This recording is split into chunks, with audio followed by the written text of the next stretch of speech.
Bien-aimés frères et sœurs en Jésus, la grâce, la paix et la miséricorde nous sont données de la part de Dieu le Père et de Jésus-Christ son Fils notre Sauveur. Amen. Pour notre méditation de ce jour, nous allons lire dans Ésaïe 55, les versets 6 et 7. Mais avant d'en faire la lecture, nous allons chanter à la gloire de notre Dieu. La voix de Christ nous appelle. Il est temps de s'éveiller.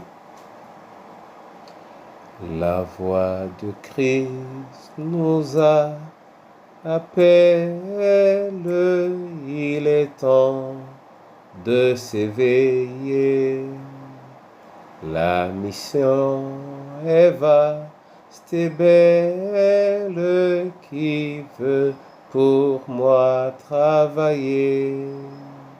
C'est ton Sauveur, ô mon frère, dont l'appel s'adresse à toi. Réponds-lui d'un cœur sincère, me voici. Maître, prends-moi.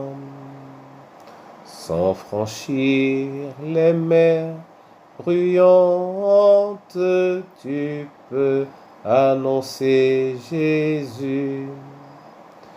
Que d'âmes insouciantes, de cœurs souffrants et perdus, autour de nous le vrai grand. Mais petite est notre foi, à Jésus qui nous commande, répondons, Maître, aide-moi. Si d'un sublime langage tu n'as pas reçu le don, tu peux rendre témoignage quand Jésus est le pardon. À ton frère tu peux dire ce que Christ a fait pour toi, pour que lui-même t'inspire. Dis-lui, Maître, enseigne-moi. Amen. Ésaïe 55, versets 6 et 7, là il est écrit: Cherchez l'Éternel pendant qu'il se trouve, invoquez-le tandis qu'il est prêt. Que le méchant abandonne sa voie et l'homme d'iniquité ses pensées, qu'il retourne à l'Éternel qui aura pitié de lui, à notre Dieu qui ne se lasse pas de pardonner. Amen. Bien-aimés frères et sœurs, la recommandation ici est simple: cherchez l'Éternel. Chercher l'Éternel, peut-être assez facile à dire ou assez facile à lire. La question qu'on pourrait se poser, c'est comment chercher l'Éternel?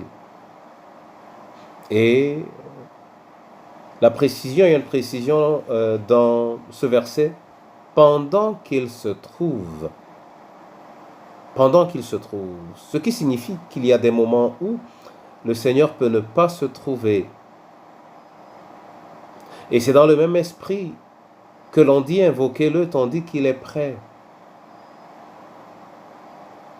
Ce qui signifie que dans notre recherche, nous devons nous servir de notre voix, nous devons donc prier, mais pas seulement la prière. Parce qu'il y a une attitude décisive dans ce mouvement, dans cette démarche de rechercher le Seigneur. Et cette attitude, le verset 7 l'indique, et les suivants d'ailleurs, que le méchant abandonne sa voie et l'homme d'iniquité ses pensées, qu'il retourne à l'Éternel qui aura pitié de lui, à notre Dieu qui ne se lasse pas de pardonner. Le premier pas, le pas décisif, le pas important pour celui qui cherche donc Dieu est la repentance. La repentance, se dépouiller, se déshabiller, abandonner le vêtement impropre et sale avec lequel nous avons marché et qui a déterminé la plupart de nos actions et qui est d'ailleurs le fond de nos pensées. Que le méchant abandonne sa voie et l'homme d'iniquité ses pensées. Oui, car nous sommes pécheurs par nos pensées, mais nous sommes également pécheurs par nos actes. Et nos actes et nos pensées nous entraînent à la perdition. Mon frère et ma sœur, le message nous est donné aujourd'hui. Cherchez l'Éternel pendant qu'il se trouve. En effet, il est tout près. Mais le chercher ne signifie pas dire « Seigneur, je te cherche ». Le chercher signifie briser notre cœur, le vouloir intensément et nous éloigner de tout ce qui ne le glorifie pas. Et quand bien même nous nous retrouverons dans une situation où ce qui nous éloigne de lui a fait de nous des prisonniers, nous pouvons toujours le prier afin qu'il nous aide dans notre libération. Cherchez l'Éternel pendant qu'il se trouve, car il pourrait s'avérer qu'à un moment donné, il ne soit plus aussi près. Qu'il bénisse sa parole et qu'il en bénisse l'écoute dans le précieux nom de Jésus-Christ. Amen. Seigneur, je veux te bénir et te dire merci pour cette parole que tu nous as donnée. Je veux te dire merci pour cette invitation que tu nous as adressée. Nous recommandons de te rechercher, oui, de te chercher de toutes nos forces, tandis qu'il est encore temps, tandis que tout est encore possible.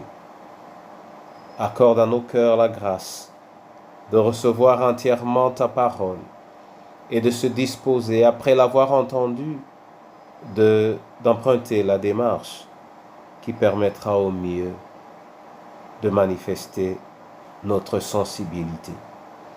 Je veux te prier, Seigneur, pour les veufs, veuves et orphelins. Donne-leur de te chercher, car notre salut est en toi comme le leur d'ailleurs. Donne-leur de te vouloir. Donne-leur de marcher vers toi. Donne-leur, Seigneur, d'abandonner le mal, le péché, malgré les difficultés et l'oppression dont ils sont l'objet. Accorde-leur la grâce de se dire « Tu peux tout en ce qui les concerne ». Je veux te prier pour nos différentes familles, au sein desquelles ton nom est invoqué. Donne-nous de savoir que tu es tout près. Donne-nous, Seigneur, de tenir ferme pour manifester la joie de ta présence. Et pour ton Église, ô Dieu Tout-Puissant, oui, qui le long de l'histoire a souvent passé beaucoup de temps à s'éloigner de toi, à rechercher le monde, accorde la grâce en ce jour, Seigneur, de revenir à l'essentiel, à la religion à laquelle tu prends plaisir. Oui, Seigneur, la religion pure et sans tache devant toi, notre Père, qui consiste à visiter les orphelins et les veuves dans leurs afflictions, et tous ceux qui sont affaiblis et tous ceux qui sont en manque, et de se préserver des souillures du monde. Sois élevé en Jésus, en qui nous te disons, notre Père qui es aux cieux, que ton nom soit sanctifié, que ton règne vienne, que ta volonté soit faite sur la terre comme au ciel. Donne-nous aujourd'hui notre pain de ce jour, pardonne-nous nos offenses, comme nous pardonnons aussi à ceux qui nous ont offensés, et ne nous soumets pas à la tentation, mais délivre-nous du mal. Car c'est à toi qu'appartiennent le règne, la puissance et la gloire, au siècle des siècles. Amen. Que l'Éternel lui-même ouvre au-dessus de vous les écluses des cieux, et qu'il vous bénisse, au nom de Jésus. Amen.